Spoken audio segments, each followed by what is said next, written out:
오늘은 갈라디아서 강의 이제 12번째 마지막 시간인데요. 제목을 낙심하지 말지니로 잡았습니다. 그 전에 먼저 좀 몇 가지 좀 해설이 필요한 부분이 있어서 여러분과 좀 성경을 짚어가며 좀 나누기를 원해요. 먼저 그 11절을 보시겠어요? 오늘 본문 11절, 6장 11절입니다. 내 손으로 너희에게 이렇게 큰 글자로 쓴 것을 보라. 이게 무슨 말일까요? 큰 글자는 뭐고 내 손은 뭘까요? 보통 바울의 그 편지는요, 그 당대에 뭐 편지 쓰는 방식이 다 비슷하긴 했습니다. 편지 쓰는 사람은 보통 구술을 했고요. 입으로 이제 했고, 그 편지를 받아 적는 사람이 있었습니다. 그런데 지금 갈라디아 교회는 어떤 공격을 받아요? 이방인들, 즉 갈라디아 이방인들에게 예루살렘에서 온 거짓 교사들이 와가지고 야, 복음만으로는 안 돼. 거기에 할례가 있어야 돼. 모세가 전해준, 하나님이 모세에게 준 의식법이 좀 추가돼야 돼. 그래야 온전하지. 사실 바울은 가짜 사도야. 아니, 좀 이류 삼류야. 왜냐하면 예수님과 함께 있지 않았잖니. 그러면서 바울의 사도권을 문제 삼았거든요. 그래서 거기에 대해서 바울이 지금 편지를 종결하면서 이 편지 실제로 내가 쓴 것이다. 나는 사도요, 직접 예수를 만난 자요, 다른 사도보다 훨씬 많이 수고한 자요, 주께서 나를 사용하신 흔적이 있노라 하면서 이 편지가 진실임을 나타내기 위해서 11절에 이제 편지 대필자를 옆에 두게 하고 직접 자기가 쓰는 겁니다. 그런데 이렇게 큰 글자는 무슨 의미일까요? 이렇게 큰 글자는 몇 가지 의견이 있습니다. 첫 번째는 강조하는 거예요. 실제로 바울이 쓴 전문 필사자는 아주 뭐 작은 글씨로 아주 정확하게 줄간격을 유지하며 썼을 거 아니에요.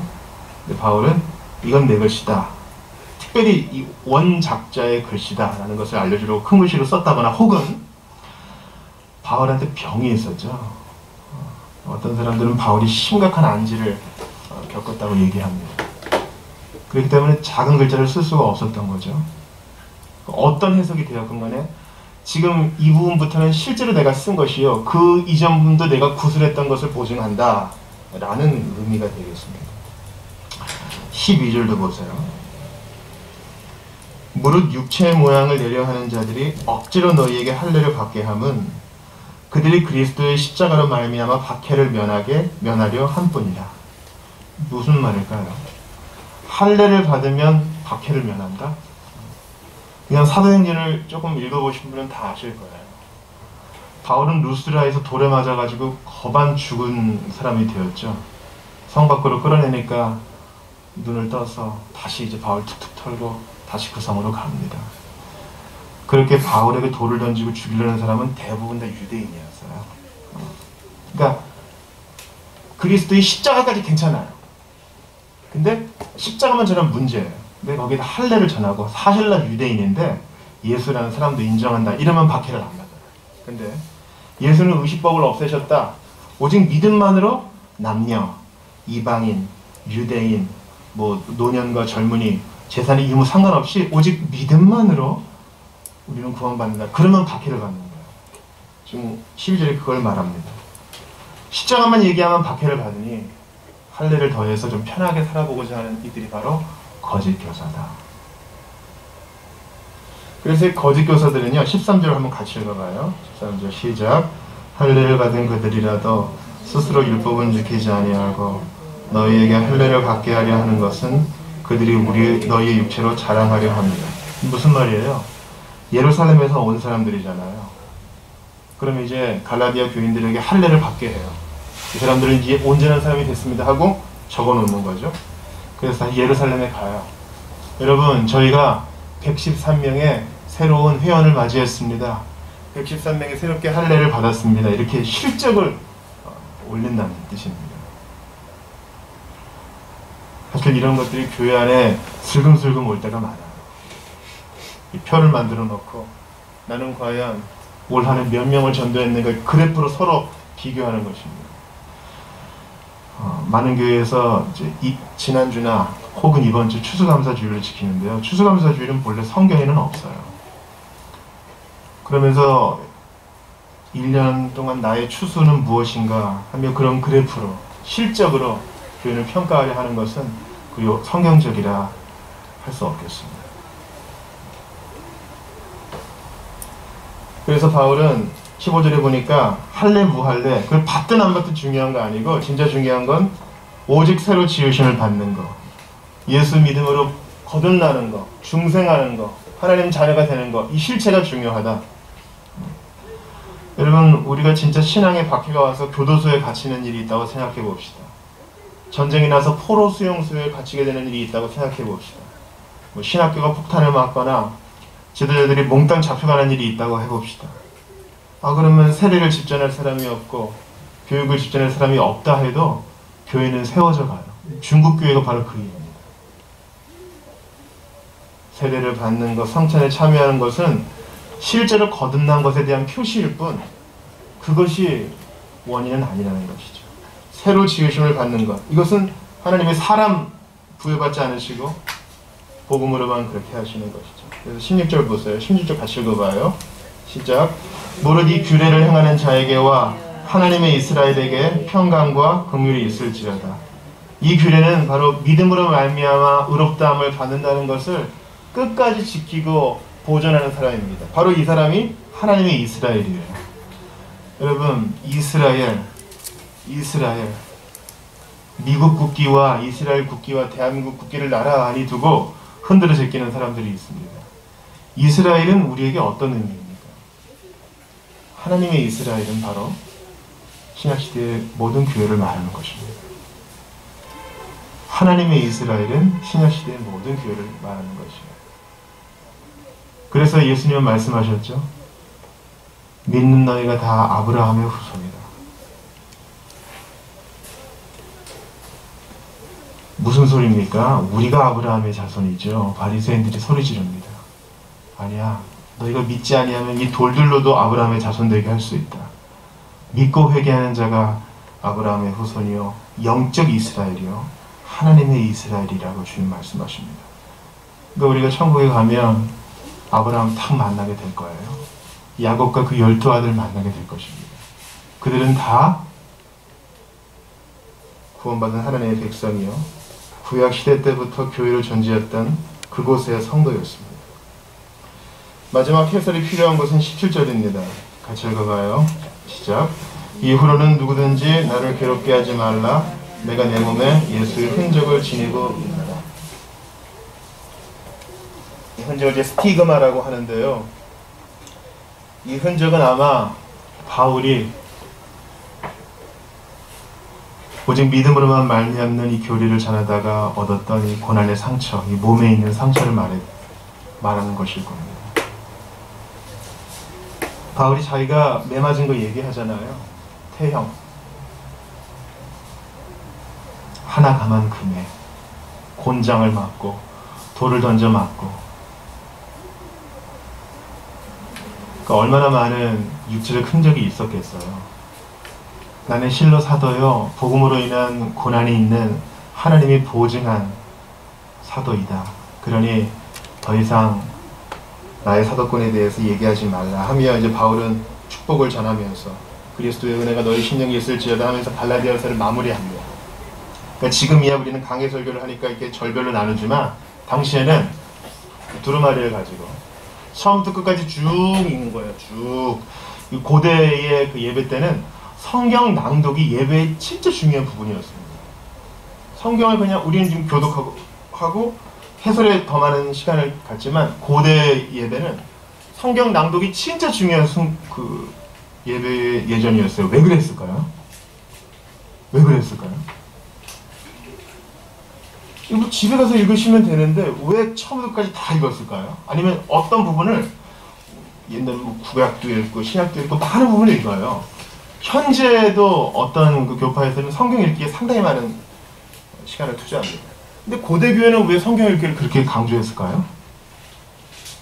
첫 번째는 대부분이 문맹이에요. 공교육 그런 거 없습니다. 또한 대부분이 노예요, 어린아이요, 군인이요 이런 사람들이었기 때문에 글을 알지를 못해요. 들어서 외우는 게 최고의 방법이죠. 저희 고조 할머니도 함흥에서 처음 예수 믿었을 때 그 거적대기 위해서 선교사가 읽어준 성경 그냥 그거 외워서 신앙생활을 했다는 얘기를 들었습니다. 예전 사람들이 대단히 비상했어요. 또 하나 당시엔 책이 없었습니다. 책이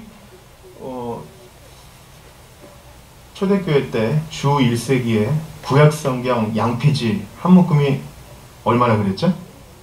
집 한 채 값이라고 그랬어요. 종교개혁 때 루터가 번역한 독일어 성경 값이 얼마나 그랬어요? 세단 한 대 값이라고 그랬죠. 당시엔 책이 비싸서, 왜냐면 동물을 죽여서 양피지를 말려서 전문 필사자를 고용해서 검수 과정을 거쳐서 책을 만들어야 되는데 그것은 그렇게 쉬운 일이 아니었거든요. 갈라디아서를 처음부터 끝까지 쭉 들은 회중은 이제 논지를 분명히 이해했을 거예요. 아, 바울이 지금 중요한 얘기를 다시 반복하면서 이 인사를 전하고 있구나.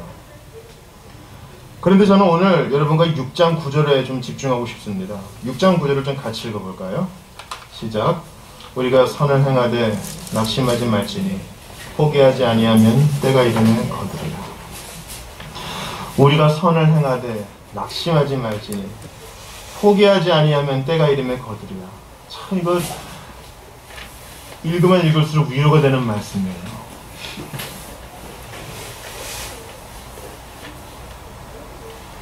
선을 행하되 포기하지 말지. 1차적으로는 바울 자신이 이것을 경험했을 것입니다. 자, 보세요. 처음에 갈라디아 교회에 복음을 전했을 때는 사람들이 너무 좋아했습니다. 그리고 잠시 자리를 비우니까 웬걸 금방 또 믿음 팔아먹고 연약해서 막 뒹구는 거예요. 할례를 새로 받았네. 구약을 배웠네. 새로운 선생님을 만났네. 근데 바울은 지금 포기해요, 안 포기해요? 갈라디아 교회를 포기하지 않고 다시 복음을 진술하고 이 편지를 쓰므로 그들을 일으키기를 원해요. 여러분, 우리가 보통 전도를 한다 할 때 보통 어떤 개념이 있어요? 내 친구나 내 가족이나 친지 중에 한 분에게 예수 믿자 하고 교회에 데려와 앉히는 거를 보통 전도라고 생각해요. 천만의 말씀입니다. 천만의 말씀입니다. 예수님은 전도의 개념을 훨씬 더 명확하게 말씀하셨어요. 그리고 사실 신약 성경의 언어인 그리스어로 전도하다는 전파하다는 뜻입니다. 예수님은 뭐라고 하셨어요? 하늘과 땅에 모든 권세를 내게 주셨으니 너희는 가서 아버지와 아들과 성령의 이름으로 뭐하고? 세례를 주고. 믿은 거예요. 거기서 끝나요? 마태복음 28장의 지상명령이 세례를 주고 그 다음에 어떻게 해요? 내가 너희에게 분부한 모든 것을 가르치시키게 하라. 여기까지가 전도예요. 모든 족속에게 가서 아버지와 아들과 성령의 이름으로 세례를 주고 거기까지 우리는 기뻐해. 다 된 것 같아. 천만의 말씀. 예수님이 분부한 모든 것, 그냥 몇 가지가 아니라 모든 것을 가르쳐 지키게 하는 것. 그냥 가르치는 걸로 끝나는 것도 아니야. 지켰니? 이번엔 뭐가 부족했어? 자꾸 넘어지니? 뭐가 문제일까? 그거는 몇 명 전도했니? 이런 것과는 차원이 다른 질문이에요.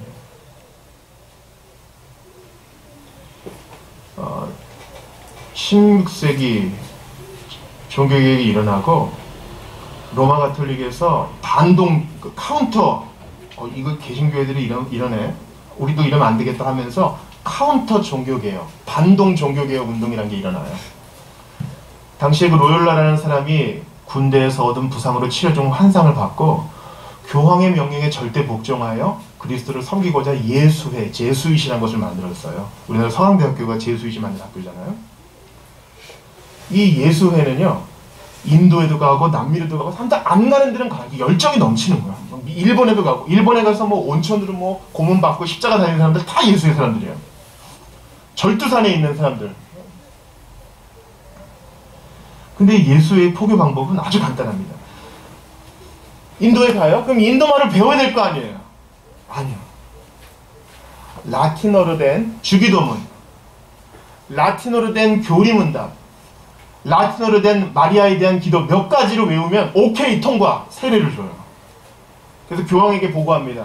우리는 지난주에 13만 명에게 세례를 줬습니다. 스페인에서 포교를 한 신부의 보고도 이렇습니다. 우리는 지난 반년 동안 20만 명이 넘는 인디언들이 죽게 돌아오는 것을 보았습니다. 진짜일까요? 내가 너희에게 분부한 모든 것을 가르쳐시키라 그랬는데 그렇게 숫자로만 좋아할 수 있을까요? 아니요. 실제 전도의 과정은 6장 9절의 과정이에요. 우리가 선을 행하되 낙심하지 말지니 포기하지 아니하면 때가 이르면 거두리라. 어떤 자매가 일생 주님을 섬기다가 주님 앞에 딱 섰어요. 예수님이 물어보실지도 몰라요. 너 뭐 하다 왔느냐? 저희 아이가 아픕니다. 둘이 있는데 하나는 아프고 하나는 안 아프죠. 정상적으로 사회생활 할 수 없는 걔를 위해서 계속 지원이 있었네요. 그 아이를 돌보고 시선을 뗄 수가 없었습니다. 또 한 아이는 열등감 가지지 않게 나름대로 돌봤는데 잘했는지는 모르겠어요. 그렇게 2명이냐? 네, 그렇습니다. 2명밖에 안 된다고? 이 자리에 당장 들어서 지옥불에 던지거라. 예수님은 그런 분이 아니죠. 실적은 큰 성 바벨론의 산물이지 우리 주님은 몇 명 했느냐, 얼마 벌었느냐 그런 거 물어보지 않으셔요. 각 사람에게 나눠준 대로 성실했느냐 그걸 보시지요. 바울은 많이 포기하고 싶었을 거예요. 그러나 이 말씀은 1차적으로 바울을 향한 것입니다. 우리가 선을 행하되 낙심하지 말지.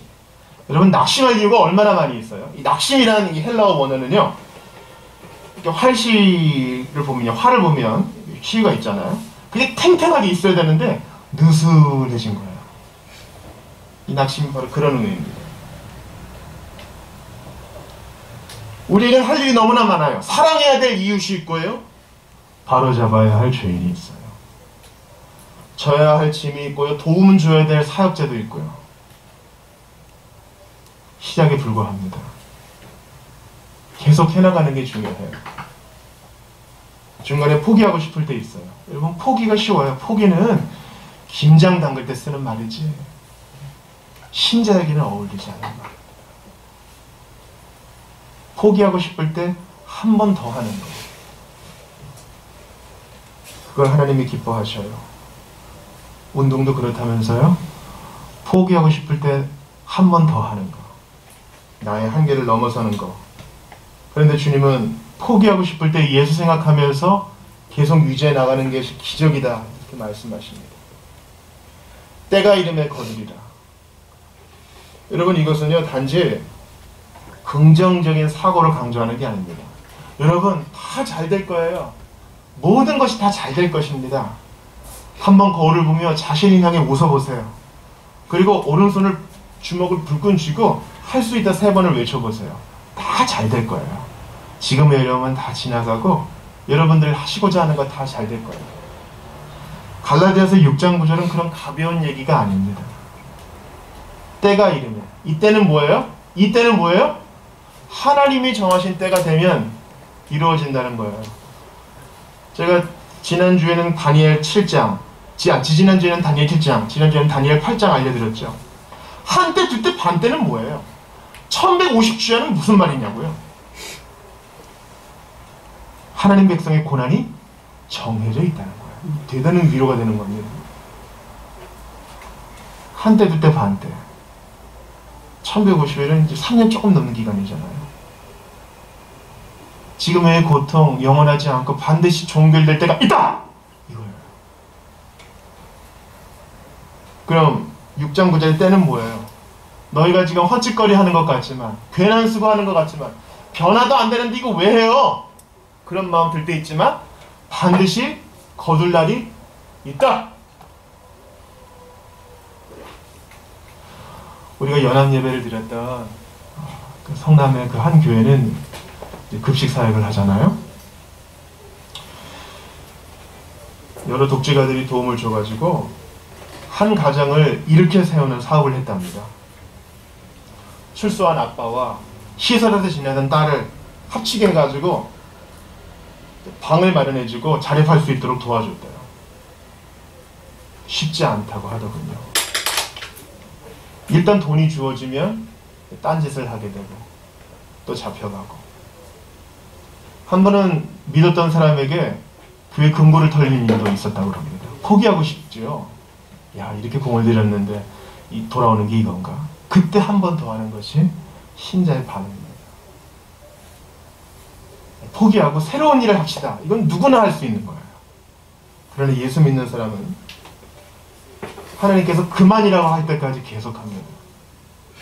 여러분, 루스드라에서 그리고 에베소에서 좋지 못한 대우를 받은 바울에게 주님 말씀하세요. 잠잠하지 말고 계속 말해라. 잠잠하지 말고 계속 말해라. 네가 지금 당하는 대우에 네가 하는 사명의 무게를 걸지 말고 너의 사명의 무게는 나에게 있느니라. 하던 거 계속하라. 그러세요. 여러분, 누구 허락받고 그만두는 거예요? 누구 허락받고 포기하는 거냐고요. 죄는, 나쁜 습관은 빨리 포기할수록 좋겠죠. 그러나 사명에 있어서는 하나님께서 오케이 하실 때까지 있는 게 주님을 최고로 예배하는 것입니다.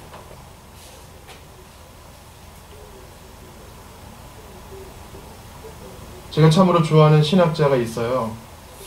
문화를 구속하기 위한 데이비드 웰스라는 우리 교회도 책이 있는데, 데이비드 웰스의 책은요, 사람들이 잘 안 읽어요. 주된 묘는 뭡니까? 그리스도가 모든 것의 왕이 되신다는 겁니다. 음료와 같은 현대교회 회개하라는 것입니다. 사람들이 별로 좋아하지 않죠. 근데 그가 이런 얘기를 서문에서 쓰는 거 보고 제가 너무 감동을 받았어요. 이 책을 지금 쓰고 있는데 달을 보면서 개가 짖고 있더래요. 그렇다. 나는 사람들이 듣건 안 듣건 짖어야 된다. 그런 얘기를 해요.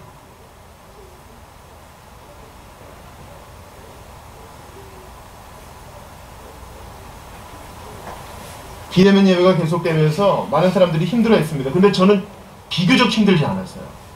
왜냐하면 예전에 지하 예배당에 있을 때도 새벽에 아무도 안 와도 그냥 혼자 카메라 켜고 혼자 누가 있는 것처럼 하는 거예요. 너무 가식적이라고 지적도 많이 받았는데요. 도대체 누굴 보면서 하는 거냐고. 이제 개척 7년차를 넘어가는 이때에 받은 격려들을 생각하면 제 결론은 분명합니다. 누군가 메시지를 듣는다는 거예요. 누군가! 생각지도 못했던 사람들이 이 메시지를 듣고 도움을 주고 피드백을 준다는 것입니다. 여러분과 성경을 한번 찾아보고 싶어요. 이사야 40장입니다. 이사야 40장 29절 한번 찾아보겠습니다.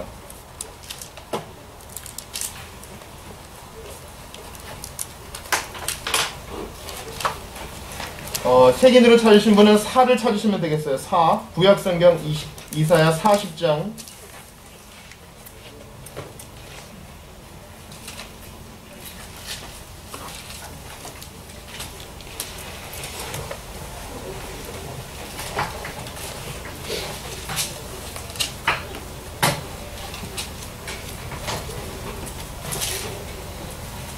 우리 28절부터 끝절까지 같이 읽어보죠.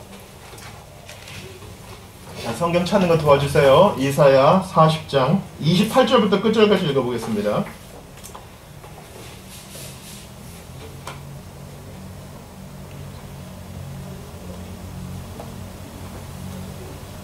제가 27절부터니까 여러분들 28절 쭉 합독해요. 야곱아 어찌하여 네가 말하며 이스라엘아 네가 말하기를 내 길은 여호와께 숨겨졌으며 내 송사는 내 하나님에게서 벗어난다 하느냐. 너는 알지 못하였느냐. 듣지 못하였느냐. 영원하신 하나님 여호와 땅끝까지 창조하신 이는 피곤하지 않으시며 곤비하지 않으시며 명철이, 같이 봅니다. 피곤한 자에게는 능력을 주시며 무능한 자에게는 힘을 더하시나니 소년이라도 피곤하며 곤비하며 장정이라도 넘어지며 쓰러지되 오직 여호와를 앙망하는 자는 새 힘을 얻으리니 독수리가 날개 치며 올라간 같을 것이요 다른 밥질하여도 곤비하지 아니하겠고 걸어가도 피곤하지 아니하리로다. 27절에 보니까 좀 낙심했어요. 이게 다 소용없구나. 내가 지금 이러려고 신앙생활을 했는가? 나한테도 어려움이 오네. 나한테도 어려움이 오네. 불행이 오네. 환난이 오네. 야, 내가 이러려고 예수를 믿었나? 하나님을 믿었나? 이거 다 쓸모없는 거였구나. 바로 그때 선을 행하다가 낙심하지 말고 포기하지 않고 계속하면 하나님의 때가 되어 거두리라고 이사야서에서 말씀하고 있는 거예요. 여호와를 끝까지 앙망하면 날아오를 것이다.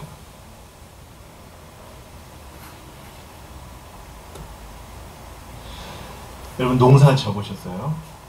저는 농사를 져보지 못해서 가끔 도와드린 것 외에는 농부의 마음을 잘 알지 못합니다.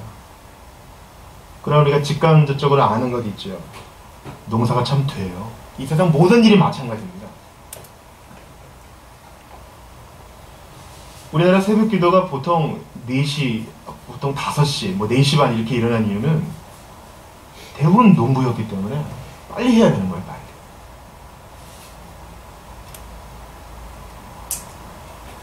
여러분, 뜨거운 여름에 등에다가 약통 지고 이렇게 약치는 농부 본 적 있습니까? 바람 잘 생각해야 되죠. 까딱하면 건강에 문제가 생기니까요. 참 돼요. 떼약볕에 김 매는 할머니 보셨습니까? 네, 그래 저희랑 끝까지는 해야지 하고 한 번도 안 일어나고 다 내고 일어났다가 탁 쓰러지시는 경우가 얼마나 많아요. 된 거예요. 오늘 우리 김영성들님, 우리가 참 이분한테 감사해야 돼요. 이게 사실 과일을 먹는 게 거의 권리가 돼버렸어. 이게 참 감사한 일인데 말이죠. 참 감사한 마음을 늘 가지셔야 돼요. 근데 여러분, 과일, 복숭아든 무엇든 사과든 과일은 다 하나 하나 관리해야 되는 거 아세요? 하나 하나 씌워주고 전지해주고 돌아봐야 되고요. 벼농사는 어떻습니까? 태풍이 온다면 서로 단끼리 묶어야 되죠. 태풍 지나가면 어떻게 해요? 또 넘어진 애들 세워야죠. 된 거예요. 새벽부터 새벽 첫 버스가 한 4시 반, 5시 전에 움직이죠. 아마 농부들은 그 전부터 움직일 겁니다. 그러나 한 가지 기약이 있어요. 추수 때가 되면 거둔다는 것이죠. 거둔다는 거예요. 그리고 또 하나 잊지 말아야 될 진리가 있어요. 추수 때가 되면 더 이상 옛날에 하던 거 못해요. 아, 지금 약 쳐야지. 곁단을 묶어야지. 과일을 돌봐야지. 힘을 내야지. 그때는 못해요. 할 수 있을 때가 있어. 포기하고 싶을 때 생각하세요. 아, 지금이 할 때구나. 나중에 하고 싶어도 못할 때가 오겠구나. 여러분, 우리 교회 평균 연령이 얼마나 될까요? 평균 연령이? 이제 우리는 다 늙어갈 거예요. 시력 지금만큼 좋을까요? 우리 시력도 이제 앞으로 나빠질 거예요.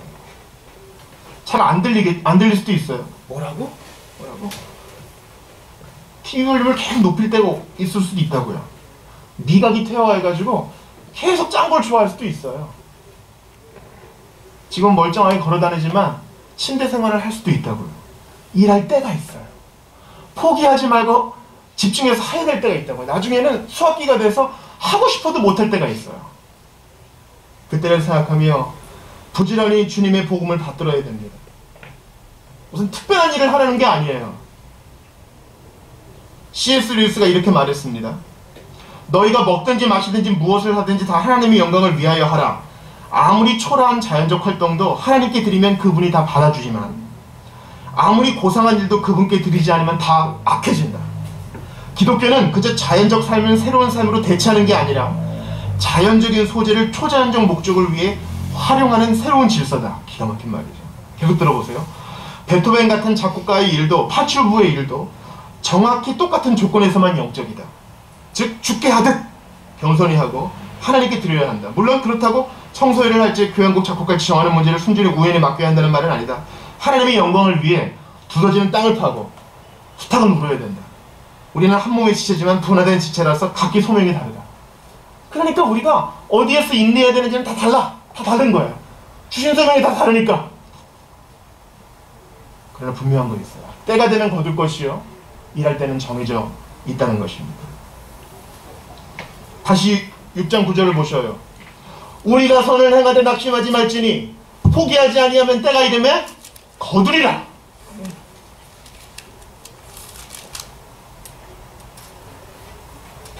마태복음 13장에는 마지막 날 예수님 재림하실 때 마지막 영적 추수에 대해 얘기할 때가 있어요. 가라지를 뿌린 원수는 마귀요 추수때는 세상 끝이요 추수꾼은 천사들이니, 추수꾼은 신천지 교인들이 아니에요. 추수꾼은 천사들이에요. 그런즉 가라지를 거두어 불에 사르는 것까지 세상 끝에도 그러하리라. 그 영적 추수에 우리는 예수님과 함께 기쁨을 누리게 될 것이에요. 이 예언을 몇 번 들었습니다. 근대 선교의 아버지, 여러분 이건 기억하세요. 근대 선교의 아버지 누굽니까? 침례교 선교사 윌리엄 캐리예요. 하나님을 위해 위대한 일을 시도하라. 그가 정신병을 앓고 있던 아내와 어린 아이들을 인도에 데리고 가서 몇 년 만에 첫 침례를 줬어요, 여러분. 7년. 6년 동안 얼마나 집에 가고 싶었을까요?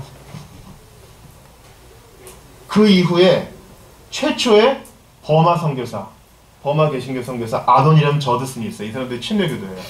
회중교도로 갔지만 배 안에서 회심해가지고 침례교도가 됐어요. 버마, 미얀마에 가가지고 몇 년 만에 첫 수세자를 얻었을까요? 이 사람은 6년 만에. 우리가 선을 행하되 낙심하지 말지니 포기하지 아니하면 때가 이름에 거두리라. 그 때를 우리가 모를 뿐, 우리가 주님께 요구받는 것은 뭐예요? 때는 내게 달려있으니 너는 하루하루 성실해라.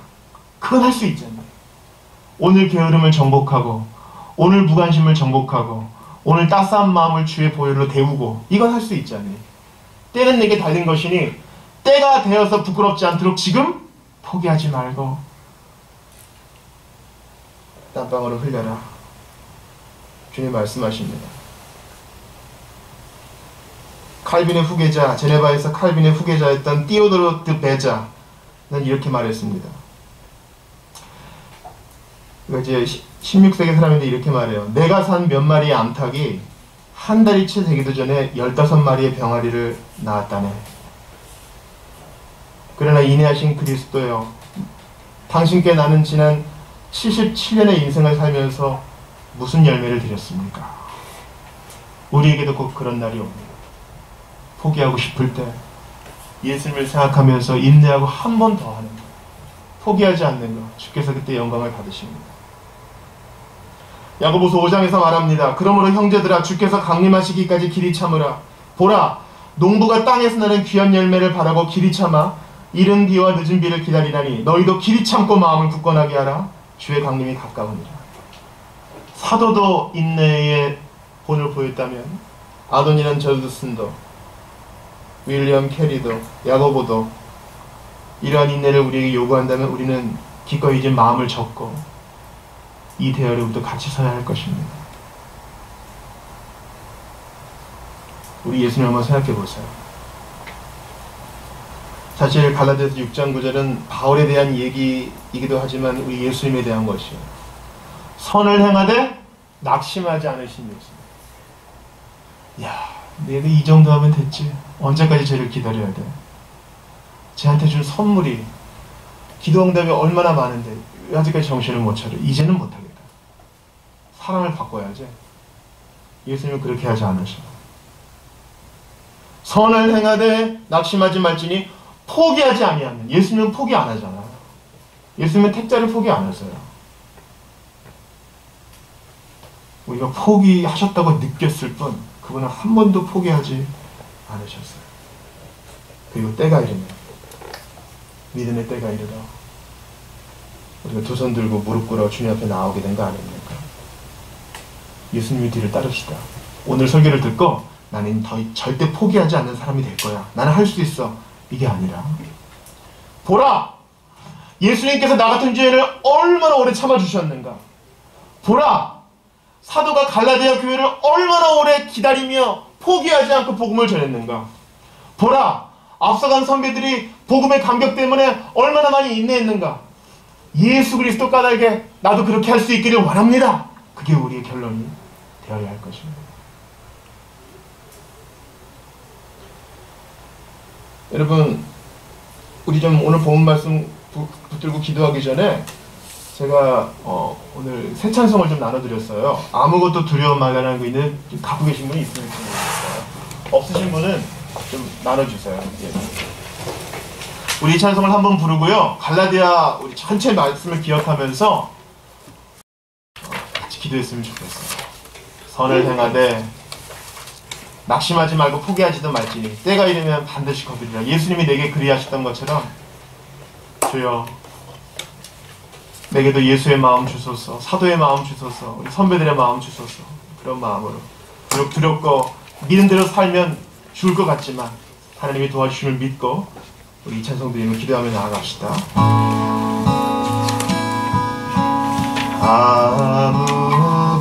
아무것도 두려워 말라. 주 나의 하느님이 지켜주시네. 놀라지 마라. 겁내지 마라. 주님 나를 지켜주시네. 아무것도